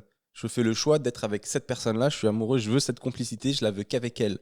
Et du coup, je vais pas trop m'autoriser à la voir avec l'autre meuf. Enfin, il y aura une complicité, mais ça sera pas, je vais pas aller jusqu'au sentiment amoureux que je peux avoir avec l'autre, avec la vraie, que j'appelle la vraie dans mon langage. Mais, Oui, non, mais je vois ce que tu veux dire. mais ça, c'est Mmh. fou. Et comment vous en êtes arrivé à ce mode de vie? Déjà, qui l'a proposé au tout début? C'est moi. Et comment tu lui as vendu le truc? C'est pour un ami? Non, non, pas du tout. Non, parce qu'en fait, il se trouve qu'il est plus âgé que moi et qu'il a eu plus d'expérience que moi et je lui ai dit: «C'est pas juste que tu en aies eu plus. Si moi, je veux en connaître de nouvelles que j'ai pas connues, j'aimerais Quand bien tu dis tu vas avoir en le». connaître de nouvelles, c'est les Oui. expériences là, tu parles? Oui, oui, oui, je te Ok. parle, d'aller voir ailleurs et et donc je lui ai dit que je trouve ça dommage que lui, il ait pu faire les 400 coups là, et que moi, T'en as je fait que dois me 100. limiter, voilà. Et il m'a dit: «Bah, OK, il y a pas de souci, je comprends, c'est normal». Ah Il est putain, il est totalement cool. compréhensif Ah compréhensif. ouais, ah tu l'as bien trouvé. Ouais, Il y en a pas franchement, beaucoup hein, c'est des un peu comme la lui, hein. perle. Ouais, je Ah sais. franchement, il y en a Il pas va être beaucoup. arrête, il va être trop content quand il va entendre. Bah ouais, franchement, ça prouve qu'il t'aime vraiment quoi. Et est-ce Ouais. que tu crois que lui, il est heureux dans ce mode de vie ou il le fait pour te faire plaisir? Je pense il l'a fait au début pour me faire plaisir. Et après, je le vois pas malheureux, hein, enfin, Ouais. il a pas l'air Bah malheureux. après, ça se trouve, il pleure la nuit, tu le sais même pas, hein. Toi, le lendemain, tu le vois. C'était trop bien. Il lui, oh putain, je suis content pour toi. Non, c'est rien, j'ai une poussière dans l'œil. Rien à voir. Je suis content si t'as passé une bonne soirée. Ok. Non, non, il est heureux. Trop bien. Et est-ce que tu t'envisages une fin à ce mode de vie ou ça sera tout le temps comme ça? Je veux dire, ta fille, elle va grandir à un moment donné. Vous Ma allez fille, elle a garder, rien à voir là-dedans. vous allez garder ce secret? Mais déjà, comme je te dis, ma fille, elle a rien à voir là-dedans. C'est un truc de couple et pas de famille. C'est vrai. Donc en couple, tu fais ce que tu veux et en vrai, on le fait quand on en ressent le besoin. Je veux dire, quand j'étais enceinte ou quand on essayait d'avoir un enfant, on n'allait pas, s'amuser à aller voir ailleurs. À un moment Hmm. donné, Ah oui. logique. Il y a des périodes de ta vie où tu Hmm. as pas envie de faire ça. Hmm. Alors qu'il y en a d'autres où tu as envie de plaire. C'est pas quelque chose de régulier. C'est pour ça que je voulais te dire au début que c'est pas une étiquette que je veux mettre sur notre couple. D'accord. C'est juste qu'on s'autorise à vivre ces moments, si on en a envie, à des Hmm. moments de notre vie, tout simplement. Et dernière question, est-ce que t'as pas peur de tomber sur quelqu'un, bah, c'est ce qu'on disait tout à l'heure, qui va te faire kiffer de ouf, et après du coup quand tu repars dans ta vie normale, bah t'es un peu fat quoi. C'est comme moi, j'ai une vieille voiture, je la kiffe, bah j'ai pas envie d'aller tester une Ferrari, parce que je sais que ça va me faire bader sur ma voiture que je kiffe, tu vois. Mais non, non, j'ai Et pas je peur. parle toujours de voiture. Hein? Non, non, j'ai pas peur. Je me dis, tu peux tester la nouvelle voiture plusieurs fois et puis après tu te rends compte que l'herbe est pas forcément Hmm. plus verte ailleurs et voilà. D'accord, ok. Et du coup, si de l'autre côté, si ton mec, lui, s'attache à une autre meuf, bah, c'est le jeu, quoi, aussi. Il a Ben, c'est testé. ça. Il a testé, il a validé, c'est la vie. En vrai, après je j'ai pas envie, hein, je vais pas te dire que je serais contente si ça arrive, Hmm. mais en vrai, comme je te disais, si je l'autorise ou si je l'autorise pas, il va le faire dans mon dos. Donc qu'il le fasse et si c'est amené à être vécu, ben, c'est que c'est la vie, hein. Tu te fermes aucune porte, quoi. Voilà. Bah, en tout cas, je trouve que c'est une belle preuve d'amour, mine de rien, notamment de la part de ton mec, parce que c'est le premier qui a accepté. Mmh. Moi, ça me saoule un peu parce que je crois que je serais pas capable de le faire, en fait. Je serais pas capable de dire par amour, vas-y, amuse-toi, porte ouverte. Mais tu as le droit, hein. Enfin, c'est pas la réponse à tous les mots de couple, hein, mot Ouais. MAUX. C'est vraiment chacun accepte ou pas. Enfin, j'ai des amis qui, comme toi, n'y arriveront jamais. Mais chacun fait comme il le sent. Si ça aurait pas plu à mon chéri, on l'aurait pas fait, je pense. Allez, on finit sur ça. Oh, le je pense qui a mis le doute. Ah, il l'aurait pas voulu, je l'aurais pas fait, je crois. On enchaîne avec quoi de neuf dans nos vies. Moi, dans ma vie, quoi de neuf? Bah, j'en ai parlé tout à l'heure. En fait, moi, je suis revenu de la Réunion. Ça m'a fait trop du bien. J'en avais vraiment, j'en avais trop besoin, quoi. En fait, ça m'a vraiment ressourcé. Je sais pas si c'est parce que comme j'ai grandi là-bas, j'ai passé du temps là-bas. Du coup, j'ai plein de souvenirs ou quoi. Mais c'est vrai que quand j'étais pas bien et que j'ai atterri à la Réunion, il y a une atmosphère, il y a un truc, une odeur, quelque chose où tu te dis ah putain, je me sens bien. Tu vois? Je sais pas si ça te Ah fait oui, ce truc-là. carrément. Ah oui. Toi, tu y Mais retournes moi, souvent? là, j'y suis retournée, on est quand là? On est en janvier, février. Oui, j'y suis retournée en octobre, donc c'était il y a pas longtemps Ouais, d'accord. et mais ça me fait pareil, mais moi, ça me le fait même, dès que par le hublot, tu vois, la Réunion, quoi. Mais il y a plein de Réunionnais qui sont comme toi. Il y en a plein Oui. qui m'ont dit mais c'est fou, cet attachement à leur île, il y a une espèce de vraiment de nationalisme très fort. Mmh. Les Réunionnais, quand ils arrivent, mais il y en a plein qui m'ont dit quand ils sont dans l'avion et que par le hublot, ils voient l'île, ils pleurent. Je trouve ça Oui. fou. Ils voient l'île, il y a une larme qui coule. C'est mon île, elle est trop belle, mon île. Mais c'est vrai, hein, il Je, y a ret- quelque chose qui se passe, tu sais pas, mais tu es trop content. je retrouve mon île. Moi, j'en suis pas là, mais c'est vrai que quand j'arrive et tout, quand je sors, je fais ah putain, cette odeur, je kiffe trop. Tout est si paisible, tout est si bien, putain, mais c'est. Après, on va à Sainte-Rose, il se met à pleuvoir, t'as la pluie qui tape sur la tôle, et tu te dis ah, ça me donne envie de dormir, Mmh. ça me berce. Et voilà, et puis après, t'as des grosses araignées, tu dis ah, je vais rentrer chez moi. Tout de suite. Oh, ça me fait bader. Mais voilà, ça m'a trop fait du bien de manger des litchis à fond la caisse, revoir la famille, taper des bars avec des gars qui sont vraiment trop drôles. Ah, il y a des Réunionnais, je trouve, même dans la manière de parler, je trouve dans le langage, c'est drôle, quoi, tu vois. Il y avait un mec qui sortait avec une fille qui était un peu ronde, et ses potes, ils se foutaient de sa gueule, ils disaient, ah, regarde, tu sors avec une grosse marmite et tout. J'étais mort de rire. J'étais mort. Pardon, C'est dégueulasse un ça, peu, hein. ça se fait pas. Mais non, mais Non. c'était des gamins, ils avaient 17 ans, 18 ans, et Oui, c'était oui, trop oui. marrant. Voilà, à part ça, voilà, tout va bien. Là, je suis rentré, je suis rechargé, j'ai repris le spectacle, ça se passe trop bien.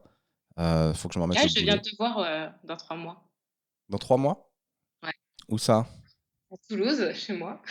Ah, je fais une date à Toulouse. Cool. Et ouais! Mais tu sais que je comprends plus rien moi à la tournée, hein. Il y a des dates qui sont annulées, des dates qui sont maintenues, des dates qui sont reportées. Des fois, tu vois, là, la semaine dernière, j'étais à Marseille, c'était cool. Mais j'apprends un peu à la dernière seconde, quoi. Je regarde mon agenda, je fais ah, Toulouse. Ah ouais. Bon, bah, vas-y, c'est parti alors. Et ouais, voilà, dans 3 mois, tu es à Toulouse, mon coco. Mon coco, et ben vas-y, on se verra ça et j'espère qu'on passera une bonne soirée. Bah Euh, ouais. Qu'est-ce que je voulais te dire d'autre? Avec le public, hein, pas tous les deux, hein. Avec la discussion qu'on a eue avant. Trop, truc trop chelou. On se voit à Toulouse. Voilà, toi, à part ça dans ta vie en ce moment, tout va bien et pas de soucis à déclarer, pas de trucs Tout va que bien. tu aimerais partager. Non, Euh, non. Pourquoi il se passe des choses pas bien dans ta vie? Franchement, non, je te dis, j'avais une période un peu difficile, mais la réunion m'a reboosté. Vraiment, Bah, ça tu vu? m'a. Le fait de. Mamie, elle s'occupe trop bien de moi, en fait. Tu sais, c'est vraiment, j'avais oublié comment c'est trop bien. Tu travailles et tu veux manger quoi aujourd'hui? Du poulet. Poulet comment? Poulet curry, poulet nana, poulet fumé. Fumé. Mamie fait une petite salade. Oui, une petite salade aussi. Trop bien. Et elle me racontait, on parlait, on rigolait et tout. Elle me racontait la vie qu'elle avait eue quand elle était à l'époque, tu vois. C'était vraiment un Ouais. autre monde à s'occuper des animaux et tout. C'est comme si, j'ai pas trop compris son délire, mais je crois qu'elle avait une espèce de ferme en fait. Elle était toute seule, elle devait s'occuper des enfants, son mari était mort. Elle devait s'occuper des enfants et des animaux toute seule. C'était ouf. C'est trop bien d'apprendre tout ça, de ce qui s'est passé avant. Ouais, elle nous explique que la vie était dure avant, vraiment dure, quoi. Mm. Que c'était pas comme maintenant où on croit que la vie est dure, mais pas tant que ça, tu vois. Mais elle me disait à l'époque et tout, quand t'es mère célibataire et tout, t'as 3 enfants à charge, tu dois t'occuper des animaux et tout. Et elle me disait qu'elle avait peur du noir. Genre la nuit, dehors, il faisait noir noir. Elle me dit quand j'oubliais un truc dehors, bah j'allais le récupérer le lendemain, c'est mort. J'allais pas dehors la nuit. Elle me dit ça. Non, mais oui, on a tendance à oublier qu'avant, c'était vraiment pas comme maintenant. Je me souviens, j'avais discuté avec ma grand-mère aussi, et elle m'avait dit qu'à l'époque, elle avait accouché de mon père toute seule à la maison. Waouh. Sans Et aide. oui, ou très peu, Juste, non, ou une mais sœur. en tant qu'humain, ah voilà, il y avait une sœur quand même, il n'y avait pas juste elle et le bébé. Ah non, non, mais je veux dire, elle était pas, c'était pas médicalisé dans un hôpital, tout ça. On a du Hmm. mal à se dire qu'avant, c'était comme ça. Et elle m'a expliqué que c'est pour ça qu'elle avait attendu 8 ans avant d'avoir un autre enfant, parce que ça l'avait traumatisée. Ah, mais tu m'étonnes. Ouais. Comme quoi, ils vivaient des choses de fou avant. Mais c'est sûr. Mais nous, on est là, on se plaint et tout. Ouais. Après, il se passe des choses aussi un peu badantes dans le monde. Il y avait une actu qui t'avait marqué, tu m'avais dit que Mmh. tu voulais partager, j'avais vu ça passer, mais je m'étais pas vraiment intéressé. C'était la youtubeuse Mavachou qui s'est Oui. malheureusement suicidée à 3 jours de Noël, laissant 4 enfants derrière elle parce qu'elle avait été harcelée Oui. sur les réseaux. Et ça, c'est quand même... c'est chaud, ça t'a marqué? Bah oui, alors je la suivais pas particulièrement, mais je la connaissais, comme ça, et je trouvais ça choquant. Déjà vu la période, parce qu'on s'attend pas à une nouvelle aussi horrible, à Noël, Ouais. et je me dis, en tant que mère, moi aussi, je me dis: «Si elle en arrive à se suicider, à en avoir, marre de la vie à cause d'harcèlement sur internet, et si elle sait qu'elle va laisser 4 enfants derrière elle, c'est que vraiment elle en pouvait plus». Ouais. Parce que tu fais pas ça généralement quand tu te dis: «Non, j'ai quand même des enfants», c'est que vraiment elle était au bout du rouleau, quoi. Franchement, ouais, ils ont dû vraiment la pousser parce que surtout 4 enfants. Mmh. Déjà, quand t'as un enfant, Ouais. tu sais que jamais tu l'abandonneras, que en tant que mère, le lien il est super fort et tout. Mais si t'en arrives Mmh. à là. Et alors, j'ai pas compris. Il y avait son ex-mari parmi les harceleurs. Pourquoi est-ce qu'ils l'ont harcelé? Ça vient d'où ce truc? T'as suivi un peu? Alors, je connais pas tout en détail, mais en gros, c'était des youtubeurs ensemble. Ils avaient une chaîne YouTube Ouais. famille, donc ils étaient, toute la famille, le papa, la maman, et ensuite ils ont divorcé et chacun a créé sa chaîne de chaque côté, et je crois que lui, le mec, il a volé une des chaînes parce qu'ils avaient plusieurs chaînes YouTube. Une des chaînes YouTube de l'autre, donc ça a commencé à faire une guéguerre et tout ça, et les enfants ils ont commencé à utiliser les enfants dans dans leur séparation, Hmm, et ils se faisaient des stories, comment on appelle ça? Enfin, ils se répondaient en story, d'accord. Ils réglaient leur compte en et public, quoi. voilà, tout à fait, et donc il y a eu des internautes, qui ont pris parti pour l'un ou pour l'autre, et ça a créé un déchaînement de haine parce que forcément les gens qui étaient pour la Mavachou critiquaient, l'ex-mari, et les gens qui étaient pour l'ex-mari critiquaient Mavachou, et apparemment, elle a eu vraiment plus de déferlement de haine que lui. Comme d'habitude, hein, les femmes, on en prend toujours plus la Hmm. gueule. C'est parce que c'est, tu penses que c'est parce que c'est une femme? Il me semble avoir vu passer parce qu'il l'avait accusé de mauvais traitement sur ses enfants. Il avait dit qu'elle l'avait Oui, maltraité, un truc dans le genre sur ses enfants. Et du coup, c'est pour ça que les gens avaient été un peu contre elle, dans le sens où forcément il l'a fait passer pour une mauvaise mère. Donc, bah, oui, mais en même temps, il dit ce qu'il veut, hein.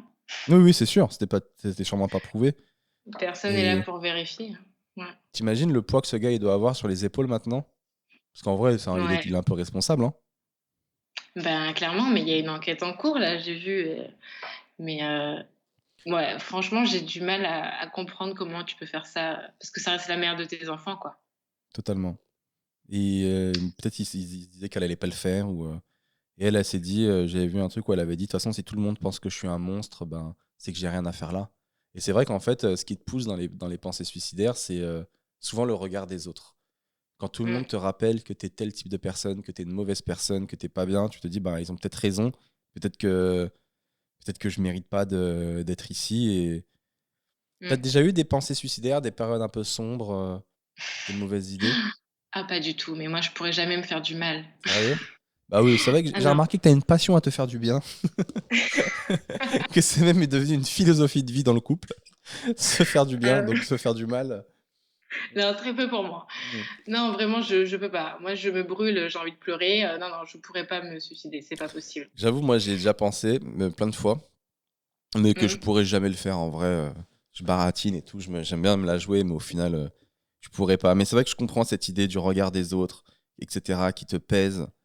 Et tu te dis, putain, mais c'est comment je fais, quoi. Et le travail qu'il faut faire sur soi pour retravailler la confiance en soi, remonter la pente. Euh, Mais tu vois, j'en parlais avec, une amie, elle me disait: «Mais elle avait qu'à arrêter les réseaux sociaux». Ce qui est vrai, en soi. Elle aurait plus rien eu. Elle avait qu'à arrêter les réseaux sociaux. Euh, Mais je pense qu'en vrai, c'était devenu son boulot, donc compliqué d'arrêter C'était quand devenu c'est son ta source boulot. de revenus. C'est ça, c'est ta source de revenus, t'en es dépendant, c'est son boulot. Mmh. Et puis, moi, je trouve que c'est pas si simple de décrocher. C'est-à-dire que même si tu coupes les réseaux sociaux, tous les commentaires que tu as lus, ça résonne dans ta tête. Tu coupes les Mmh. réseaux, mais tu sais encore qu'il y a des gens qui pensent que tu es un monstre. Juste de savoir ça. Tu sais que sur Terre, il y a des gens, ils te détestent. Va ignorer ça. Même si tu coupes l'ordi, tu coupes tous Oui. les réseaux, ça résonne en fait. Il te faut un petit temps pour prendre du recul sur tout ça, surtout quand c'est encore frais.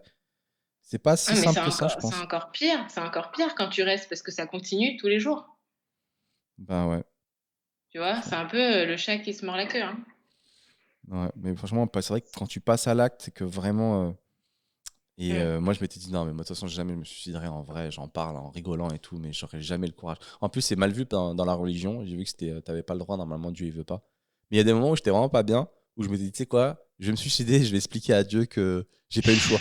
Je pense qu'il va comprendre. Je dis, ah, franchement, mec, en bas, c'était une galère. Laisse tomber, tu peux. Je pense que tu vas comprendre. Va jeter un petit coup d'œil là où j'étais, tu verras, c'était vrai. Après, je me dis, non, en vrai, Attends, tu l'aurais jamais. fait comment si tu te serais suicidé? Je crois que j'ai jamais vraiment pensé à un truc parce que là, au fond de moi, je le ferais pas, je pense. Je le ferais pas. Ouais. Je le dis et tout, machin. Je crois que le fait de le dire, c'est une manière pour moi d'exorciser le truc. Mmh. De pas vraiment le faire. Je le dis, mais. De toute façon, les vrais gens qui se suicident, ils en parlent pas, hein. Ouais, c'est ce que j'allais te Ils en dire. parlent pas. C'est comme, le cul, les gens qui en parlent, ils en font très peu. Ah ouais? Bah oui.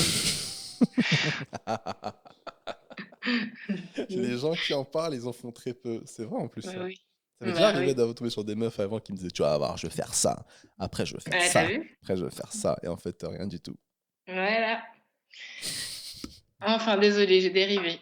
Ah mais oui, attends, j'avais une proposition parce que bon, c'est pas Ah, très réjouissant une parce qu'on parle proposition. de suicide, Ouais. mais je connais quelqu'un qui s'est suicidé en prenant de l'hélium du ballon là. Parce que si tu le prends à forte dose, tu meurs. Et Tu ça, savais? c'est réjouissant, ça? Non, mais parce que du coup, il y a un espèce de truc dedans dans l'hélium, je sais pas ce que c'est Qui te fait et rire. voilà, il est mort avec le sourire. Ah. Et c'était prémédité? Est-ce que le gars, à la base, il voulait se taper un kiff avec les liams, il est mort? Ou vraiment, il avait Non, choisi de non, non, mourir comme non, ça? c'était prémédité, il avait choisi. Ouais, écoute, je trouve ça badant quand même, hein. Je trouve ce. Ouais, si tu le vois avec un. Tu le retrouves avec un sourire, mais. Ça me fait pas un peu penser au Joker, quoi. Ça reste Ouais, triste derrière ouais. le sourire. C'est moitié flippant, moitié, Ouais, c'est un peu badant quand même, je trouve. C'est un peu badant. Je crois que le mieux, c'est d'affronter la vie et de se battre. Moi, il y avait une actu là qui est passée donc hier, qui m'a un peu choqué. Donc, on reste toujours dans la vibes du suicide, bon délire. super. C'est les Balkany qui sont de retour en prison. Est-ce que Ah tu as oui, j'ai suivi un entendu. petit peu? Que ce midi, vite fait, mais raconte. En gros, les Balkany, comme d'habitude, ils ont détourné beaucoup d'argent aux impôts, etc. Beaucoup d'abus sociaux. C'était un peu les rois de Levallois-Perret. Et donc, du coup, première condamnation pour détournement d'argent public, je crois, et le fisc. Et du coup, ils sont sous bracelet électronique, c'est ça. Mmh. Parce qu'ils devaient faire de la prison, finalement, on les met sous bracelet électronique, donc ils ne doivent pas sortir de leur grande maison à Giverny. Et ils ont fait sonner leur bracelet électronique des centaines de fois.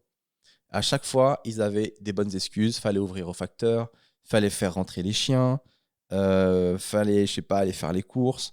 À chaque fois, toujours des bonnes excuses. Et le parquet les prévenait, les prévenait, les prévenait. Et le parquet, il a dit, ils passaient leur temps à jouer avec le feu. Donc, au bout d'un moment, ils les ont renvoyés en prison. Ouais. parce qu'ils n'ont pas respecté la distance du bracelet et ils devaient aussi rembourser petit à petit l'argent qu'ils avaient détourné et ils n'ont fait aucun remboursement. Alors que le parquet voyait bien qu'ils avaient des gros salaires et ils n'ont fait aucun effort pour rembourser l'argent qu'ils devaient. Donc du coup, ils décident de les remettre en prison et là c'est le drame. Ils crient au scandale et Isabelle Balkany décide de faire une nouvelle tentative de suicide et elle reprend une boîte de médicaments. Voilà, pour pas aller en prison ou pour se suicider, elle en a marre, elle remet un message sur les réseaux sociaux, elle en a marre, elle veut partir. Et son mari, Patrick Balkany, dit qu'en fait, il accuse la justice de mettre en danger la vie de sa femme Oh, parce toujours que, plus. parce que du coup, en la renvoyant en prison, vous la forcez à se suicider. Moi, je suis pas d'accord avec ça, je trouve que c'est du chantage affectif, en fait. C'est elle qui décide de se suicider. Donc en gros, on doit pas te mettre en prison parce que si on te met en prison, tu te suicides. Bah, dans ce cas-là, tout le monde fait ça alors. Ah oui? Non, mais c'est n'importe quoi ce qu'il raconte. Euh, et ouais, du coup, pour eux, c'est du harcèlement. Ils vivent très mal. Mais en fait, ça c'est vraiment les gens, quand tu te comportes mal pendant tellement longtemps, à tel point que ça devient ton comportement normal, en fait. Et du coup, quand on t'explique que tout ce que tu as fait était pas bien, que tout ton mode de vie, tu dois le changer, tu es vraiment dans le déni, en fait. Et donc, ces gens-là Mmh. pensent que la justice s'acharne et que c'est des Oui. victimes. Alors qu'en fait, c'est juste des gens qui ont profité de privilèges pendant des années, qui se sont habitués à ça, qui se sont habitués à ce que la justice ce soit pour les autres et pas spécialement pour eux, à s'en foutre un petit peu. Genre là, ils étaient sous bracelet électronique et il y a plein d'articles qui expliquent qu'en fait, ils s'en foutaient, quoi. Ils s'en foutaient, ils parlaient mal aux policiers, ils parlaient mal aux juges. Le juge leur mettait des petits coups de pression pour leur dire faites attention et tout, ils en avaient rien à faire. Parce que ces gens pensent vraiment dans leur tête qu'ils sont au-dessus, je sais pas ce qui se passe.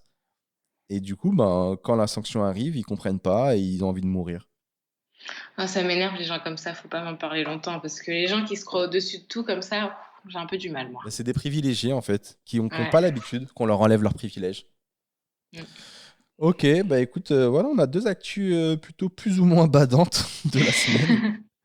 Mais c'est vrai que les gens les anciens politiques de cette génération-là, il y a plein de privilèges qui sont en train de tomber et vraiment, je crois que ça leur fait tout drôle et ça leur fait bizarre. Et bah, c'est quand même une évolution positive de la société, mine de rien.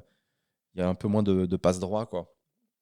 Oh, petit à petit, hein, on est encore loin du compte, je pense, hein. Tu trouves? Je pense, moi je suis pas trop la politique, mais ils ont tous fait un peu de la merde à leur niveau et je pense pas qu'ils aient tous eu les «punitions» entre guillemets à la hauteur de ce qu'ils ont fait. Oui, bien sûr. Il y en a qui sont passés sous les mailles du filet. Mais les Voilà. Balkany, ils avaient un lourd dossier, hein. Eux, leur casier, il était Oui. lourd. Ils ont fait trop de trucs. C'était les rois du pétrole. On passe au meilleur et pire moment de la semaine. Bah moi, mon meilleur moment, c'était la reprise du spectacle. En ce moment, on est complet. Donc, trop bien. C'est trop agréable. J'aime trop. Je passe des trop bêtes de moments. On rigole trop avec les gens. Voilà, c'est que du kiff. Donc, je suis trop, trop heureux. Et toi, tu m'as dit ton pire moment. Alors ça m'a fait rigoler. Tu m'as dit, mais je crois qu'il faut que tu me le réexpliques. Je m'amuse à faire des paris sportifs pour le fun, alors que j'y connais rien. Déjà, donc ça c'est génial. Je mise entre 0,25 centimes et 1 euro sur des compétitions complètement aléatoires. La Ligue grecque, Mexique, Maroc, Japon. Dernière perte en date, j'ai misé qu'il y aurait 7 tirs au but pour le Lyon-Marseille et il y en a eu 11. J'ai perdu 30 centimes. Lol. Comment t'as eu l'idée de faire ça? C'est quoi ce délire? Je sais pas, en fait, je crois que c'est arrivé un jour où je voulais jouer à l'euro-million et tu sais, tu peux le faire sur internet, au lieu d'aller dans un bureau de tabac. Tu peux Ouais, te créer un compte FDJ et ouais. donc j'avais mis plus que tu crédites, en fait, tu mets de l'argent sur ton compte et il me restait, de l'argent, du coup, sur mon compte FDJ. J'avais joué à l'euro-million, c'est bon et je me suis dit: «Mais qu'est-ce que je vais faire avec ça? Ouais. Qu'est-ce qu'il y a sur le site de la FDJ?» Et donc je suis allée voir, j'ai vu qu'il y avait des paris sportifs et voilà, tout simplement. Et donc t'as misé des trucs claqués et t'as jamais rien gagné? Ah si, des fois ça marche de fou, hein, mais Tu, pas tout le temps. tu gagnes combien? Je crois que après tu as vu les mises que je fais, hein, on est sur du, 50 centimes, un Ouais, euro, donc faut pas s'étonner que le gain soit pas foufou. Mais je crois qu'au maximum, j'ai gagné, 18-19 € d'accord. Mais je connais et bien quand le même. site de la FDJ parce que comme j'envisage de devenir millionnaire grâce à eux, du Mmh. coup je joue au loto sur le site internet. Ouais. Et comme ça, je me dis c'est trop bien. Comme ça, si je gagne, ils ont mes coordonnées, ils ont mon mail, ils ont tout, tu vois. Et du coup, sur ce site, ben, je joue qu'au loto parce qu'après, j'ai peur de devenir accro. Je sais que les paris sportifs, ça rend vachement accro. Et j'essaye de me protéger de ça. Et du coup, je joue qu'au loto. Oui, c'est Et bien. j'ai gagné 600 € la dernière fois. Waouh! Ouais, c'est mon record. C'est chouette. Bravo. Et je joue genre 50 € par mois. Ah bah, tu vois, tu joues plus que moi. Toi qui penses devenir accro, moi, je joue 5 € par mois. Mais je joue 50 € d'après des statistiques que j'ai vues pour gagner au loto, hein, qui sont d'ailleurs Ah, absolument pas prouvées. Mais en gros, qui disait plutôt que de jouer une grille à chaque tirage, mieux vaut jouer un tirage avec 10 grilles, tu auras plus de chance. oui. Voilà, je donne le conseil pour ceux qui nous écoutent. Et jouer le lundi, parce qu'il y a moins de gens qui jouent le lundi, donc du coup, si tu gagnes, tu as moins de chances de devoir partager tes gains avec d'autres gagnants. Ouais, mais là, tu viens de donner l'astuce, donc c'est mort. Oui, mais comme il n'y a pas beaucoup de gens qui m'écoutent. Mmh. D'accord. Et on passe aux petits détails relous du moment. Qu'est-ce qu'on a comme détail, la petite chose qui nous énerve? Toi, tu m'as dit, alors pas en ce moment, mais en général, dans les transports en commun, ce qui t'énerve, c'est les gens qui sont tellement pressés de rentrer dans le bus ou dans le train qui forcent pour entrer sans laisser les autres sortir. C'est énervant. C'est de la logique, en fait. Tu m'as Ah dit mais ça comme ça. clairement. Tu prends beaucoup le train? Non, mais avant, je prenais beaucoup le tramway Ouais, et c'est le même système. De toute façon, train, ouais. bus, tram, avion, c'est partout pareil, hein. Les gens, ils sont tellement pressés, des fois, tu te dis: «Mais au pire, le prochain, il passe dans 3 minutes, hein, Ouais, calme-toi». franchement, ouais. Enfin, vraiment, moi, je suis quelqu'un de très calme et c'est le genre de chose qui peut me faire vriller, je peux me transformer, quoi, en Dragon Mais j'ai Ball Z. l'impression que t'es une fausse calme, comme beaucoup de Réunionnaises, je trouve. C'est des volcans, ça peut péter. Ça veut dire, tu sens Voilà. que c'est calme, mais à un moment donné, mais je le sens. Rien que comment tu parles, je le sens déjà. Je connais un peu l'animal. Ouais, je vois très bien. Et ouais, c'est relou, et ils te mettent des coups d'épaule quand ils passent et tout, là. Et toi, est-ce que tu Ah fais ouais. des pour y attendre? Ah oui, Des trucs dans totalement, ta barbe. carrément. Ah oui. Putain. Et Moi, toi? le truc relou du moment, c'était quand j'étais à La Réunion. Les cancrelats. Donc, les cancrelats, c'est des espèces de gros cafards. Et c'était abusé comment il y en avait beaucoup la nuit dans la cuisine de mamie, en fait. Vraiment abusé. Il y en a Vraiment, qui volent. vraiment abusé. Il y en a qui volent. C'est-à-dire que la nuit, je me lève, je vais dans la cuisine et tout pour boire un truc, grignoter ou je sais pas quoi. Et j'entends que ça bouge dans la cuisine, tu vois. Et quand j'allume la lumière, tout le monde s'arrête. Et là, j'ai vraiment l'impression d'avoir interrompu une soirée, quoi. Tout le monde est comme as. Et il y en avait, mais vraiment, il y en avait 4 dans l'évier, 3 sur la gazinière. Il y en avait un qui courait autour de la marmite de riz. Il courait autour comme ça. Je me dis, mais on est où là? Je prends la bombe, je les tue. Franchement, je sais même pas si ça les tue ou pas parce que je les vois courir. Mamie, elle me dit qu'il meurt, mais après, plus tard. C'est-à-dire, il Oui. court et il meurt un petit peu après. Et je dis le lendemain, je dis, mamie, c'est abusé là. Et là, c'est grave, faut faire quelque chose. Il y en a trop. Elle me dit, il y avait une soirée. Et du coup, maintenant, on en rigole. Parce qu'ils sortent pas la journée ou au début de soirée, c'est vraiment tard dans la nuit où tout le monde sort. Et mamie a rigolé avec ça. Des fois, quand je mangeais tard, elle me disait, toi, ah oula, mange, hein. Mange maintenant parce qu'après, les invités vont arriver, hein. Les invités vont venir. Tu sais très bien, ils vont faire la fête dans la cuisine, donc mange maintenant. Et du coup, Elle a ouais. trop raison. Et ça me saoulait, quoi. C'est pas très hygiénique. C'est dégueulasse. Mamie, elle avait un placard, tu vois. Elle avait un placard avec un petit crochet qui était bien fermé. Et elle me disait que ça, c'était son placard sûr, tu vois. Ça veut dire là, c'est sûr, il n'y a pas de cancrelat qui rentre là-dedans. Et donc là-dedans, elle mettait les gâteaux, les trucs et tout. C'est sûr. Je dis, OK. Le dernier jour avant de partir, j'ouvre le placard, entre parenthèses, sûr.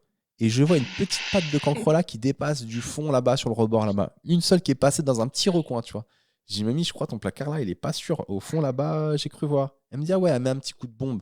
Elle met un coup de bombe en insecticide tout au bout là-bas là. Pshht. La bombe qui, bien évidemment, le produit retombe sur tous les gâteaux qu'il y a dans le placard. Bon appétit. Donc elle met l'insecticide. Et le lendemain, elle me dit, vas-y, va dans le placard sûr et prends-moi un rouleau de. Je crois que c'était de l'aluminium, tu vois, papier d'aluminium. Écoute-moi bien, dans le rouleau, dans le tube, je jette un œil, je vois ça bouge. Je dis, mamie, tu peux enlever, je crois qu'il y a un truc dedans. Elle me dit, mais non, c'est mon placard sûr, ça. Non, mamie, je crois qu'il y a un truc. Elle tape le rouleau, il y en a un, deux, trois, quatre, cinq qui tombent. Cinq qui tombent de l'intérieur du rouleau qui était soi-disant dans le placard sûr. Je fais, vas-y, c'est bon, il n'y a plus de règles, il n'y a plus rien. Je suis dégoûté. Je suis dégoûté. Après, c'est partout pareil, hein. Je te rassure, il y en a partout à La Réunion. Ça, c'est le genre de truc qui m'a pas manqué quand je suis venue vivre ici, hein. Ouais. En plus, effectivement, ça vole. La dernière fois, moi, ça me fait bader, tu vois. J'étais dans mon lit et je sens un truc qui tombe du plafond à côté du lit. Et c'était littéralement un cancrelat qui était sur le plafond, qui est littéralement tombé. Je sais pas, on dirait que ces petites griffes, elles ont oublié de s'accrocher sur le plafond. Il a lâché, il était fatigué, peut-être il s'est endormi. Il est tombé littéralement à côté de WAM. Heureusement, j'avais la lumière allumée et j'étais sur l'ordi. Parce que dans le noir, un truc qui tombe à côté de ma tête, un cancrelat, mais j'aurais pu. Ouais, ou le pire, c'est les babougs, donc c'est les grosses araignées là. Euh, Il y en avait une grosse dans ma chambre et mamie, elle est vraiment cool parce que je lui dis, moi, je peux pas dormir tant que je vois pas le cadavre du truc. Et du coup, elle tapait, elle allait le chercher et tout. Elle a retourné tous mes vêtements pour essayer de retrouver l'araignée parce qu'elle était planquée dans mes vêtements. Et moi, mais c'est mort, je m'habille plus. Donc, elle a tout retourné et tout. Donc, elle était vraiment sympa. Elle aurait pu me dire, c'est bon, t'es grand, tu te démerdes, laisse-moi dormir, bonne nuit, quoi. J'avoue. Et on finit ce podcast avec la recommandation du héros. Est-ce que tu avais une série, un livre, n'importe quoi que tu pouvais recommander aux gens qui nous écoutent? Et tu m'as conseillé le livre de Fabien Olicard qui s'appelle Le bonheur se trouve dans un coin de votre cerveau. Est-ce que tu peux m'en parler? En gros, j'aime pas dire que c'est un livre de bien-être, de développement personnel, mais c'est surtout lui, Fabien Olicard, qui parle de sa vie et des expériences qu'il a eues et des astuces qu'il a eues dans sa vie pour voir le positif dans chaque chose qui s'est passée. Et je trouve que c'est sympa, d'autant plus avec des anecdotes parce que ça te fait vraiment entrer dans la réalité. C'est pas que des phrases bateau. Hmm. Donc, c'était super intéressant. Tu t'identifies à la personne et tu te dis: «Ah, ça peut m'arriver et si ça m'arrive, je saurai comment réagir pour bien le vivre», Ok, tout simplement. ok. Donc le livre de Fabien Olicard, Le bonheur se trouve dans un coin de votre cerveau. Moi, j'ai pas de livre à recommander, j'ai des séries que j'ai maté. Je sais pas si j'en avais parlé dans le dernier podcast, je crois pas.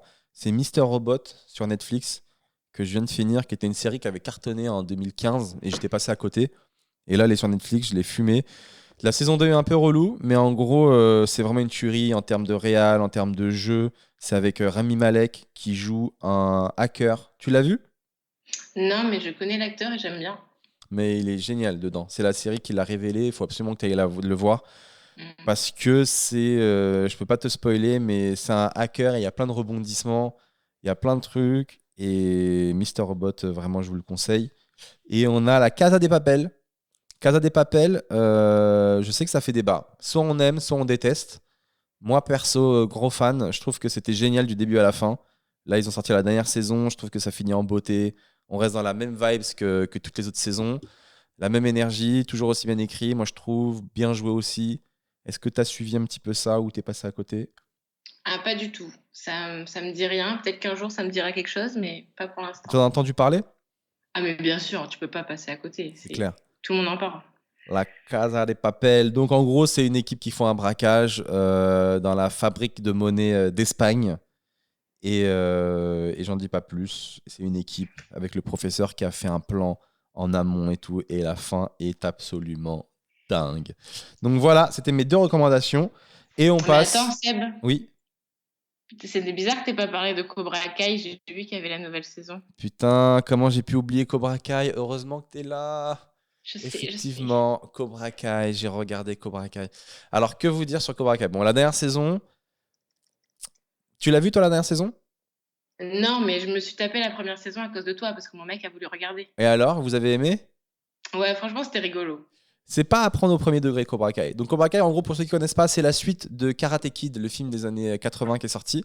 Et en fait, on voit ce que sont devenus les deux protagonistes, donc les deux héros du film 30 ans après. Et ils vont s'affronter encore à travers le karaté en montant chacun leur école, leur dojo.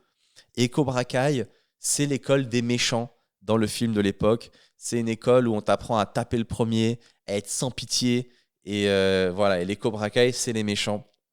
Et du coup, c'est trop bien. La première saison, ce que j'ai bien aimé, c'est que c'était pas manichéen. Le gentil était pas si gentil, le méchant était pas si méchant, etc. Et après, dans les autres saisons, pour moi, c'est devenu un peu telenovelas. Il y en a un qui sort avec l'autre, puis qui ressort avec l'autre, etc. Donc ça apprend au millième degré. Mais à côté de ça, je trouvais ça fun, je trouvais ça drôle. Voilà, si tu le prends pas au premier degré, si tu le prends un peu comme ça, c'est sympa, ça se regarde quoi. Cobra Kai. Ouais, c'est good vibes. Franchement, ouais. Ouais. Et on finit avec, donc je disais, le mot du héros. Est-ce que tu avais une phrase que tu voulais partager avec les gens un slogan, un proverbe, n'importe quoi, quelque chose qui te parle, et tu m'as dit personne ne perd, il n'y a que des personnes qui persévèrent. J'ai même pas compris la Oui, phrase. mais parce qu'elle est mal dite, mais t'as compris un Merci, je peu, suis non? con. Redis-la moi, redis-la bien. Non, mais je sais plus exactement comment la dire, mais il y a personne qui perd dans la vie, il n'y a que des gens qui persévèrent. Tu ne peux jamais perdre, tu peux que persévérer et réussir à un moment donné. C'est de qui ça? Je sais pas, je l'ai entendu une fois et voilà. Donc toi, t'es le genre à persévérer. Voilà, il faut jamais se dire qu'on a perdu. C'est juste que tu as pas réussi maintenant, mais tu persévères et tu réussiras après. Ok, bon, c'est vrai. Franchement, c'est vrai. Moi, j'ai Voilà. appris une expression qui est pas capable, mort sans essayer. Ah, oui, Tu connais ça? Moi, je connaissais pas. oui, Mamie, elle dit ça tout le temps. Pas capable et mort sans essayer. Donc, pas capable et mort sans essayer. Ça veut dire que quelqu'un qui dit qu'il est pas capable, eh ben, il va pas essayer, quoi. En gros, c'est qui ne tente rien n'a rien. En gros, voilà. c'est ça, oui. Qui ne tente rien n'a rien. Voilà. Pas capable et mort sans essayer. Si tu dis que t'es pas capable. Donc, ouais, j'aimais ça bien. Je trouvais ça marrant. Pas capable, mort sans essayer. Mamie, elle dit ça tout le temps. Je dis, mais qu'est-ce que ça veut dire? Qu'est-ce que tu me racontes? Et ben, on arrive à la fin de ce podcast, les amis. Merci d'avoir été là. Merci de nous avoir écoutés jusqu'au bout. Merci à Estelle aussi d'avoir été présente, d'avoir partagé son mode de vie. Non, je rigole. Cette liberté. Merci Estelle d'avoir été là, d'avoir partagé un petit peu tout ça, d'avoir répondu un peu à mes questions. Ça va? De rien, c'était chouette. Ah ouais, c'était génial. Bon Moi, bah j'aime bien. trop bien. Les amis, si vous avez aimé cet épisode, n'hésitez pas à liker, partager, commenter sur YouTube, etc. Je répondrai à vos commentaires dans l'épisode d'après. Comme d'hab, l'épisode est disponible sur YouTube en vidéo et en audio sur les applications de podcast, Spotify, iTunes, etc. Je vais m'en occuper. Qu'est-ce que je peux vous dire d'autre? Merci d'avoir été là. Si vous voulez participer, je le répète, il faut m'envoyer une petite vidéo sur Insta où vous vous présentez, vous montrez un petit peu qui vous êtes, quel âge vous avez, votre parcours, si vous avez des choses qui vous tiennent à cœur, que vous voulez partager. Juste vous montrer que vous êtes un peu drôle et que vous n'êtes pas fou. Et voilà, et on se fait ça. C'est toujours un plaisir d'échanger, de raconter ma vie et de discuter avec vous. Les amis, c'était le podcast dont tu es le héros. Si vous n'aimez pas ce podcast, venez l'améliorer. Merci à tous. Passez une bonne semaine ou un bon week-end, peu importe à quel moment vous écoutez ça. Merci beaucoup. Bonne soirée. Salut Estelle. Ciao. Ciao.